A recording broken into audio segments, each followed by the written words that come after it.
और जिस परिवार को पुण्यात्माओं बेशक आपने यह बात ना अच्छी लगे, लेकिन सत कड़वी होती है, पर उसको सहन करके उसके ऊपर यदि अमल कर लिया जाए तो विष से अमृत बन जाता है, वो कड़वी से मीठी बन जाती।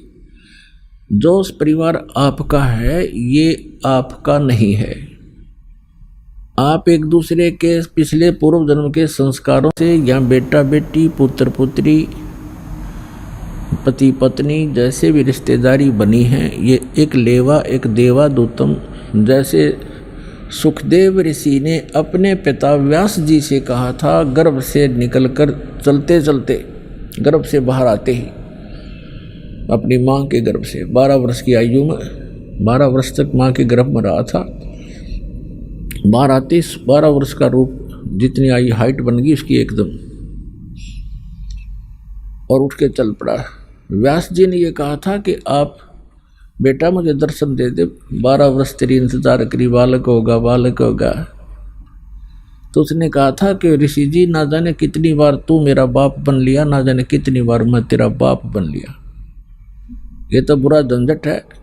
अब क्या मुझे इस बीमारी ने इस रोग को कटवाने दे, मैं देखूं नहीं आपके, और आप में मेरी ममता बन जा,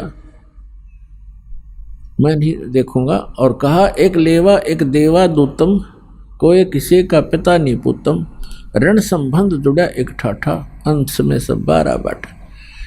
आज आपकी मृत्यु होगी वृद्ध होकर, आप मनमाना नाइजीरिया में जन्म ले लोगे, फिर पुत्र की मृत्यु होगी वो मनमाना अफ्रीका में जन्म ले, क्योंकि संस्कारवश जन्म लेगा, आगे थोड़े इकट्ठे हो सकते हो।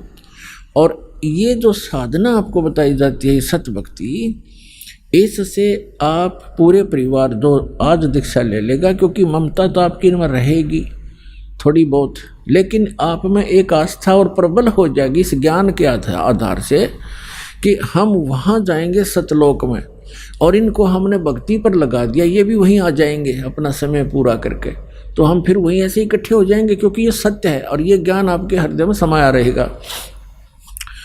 इनमें अगर आस्था भी रहेगी तो आप यहाँ रहना नहीं चाहोगे। उसको आस्था का अर्थ होता है उसके अंदर वापस आकर यही इनके पास रहने की आस्था अगर आपकी रहेगी तो फिर पार नहीं हो सकोगे। इस ज्ञान के आधार से आज आपके हृदय में ये समा जाएगा कि ये लोग ठीक नहीं है, हे भगवान फिर जन्म ना देना, हे परमात्मा हमारा भी जन्म फिर ना देना।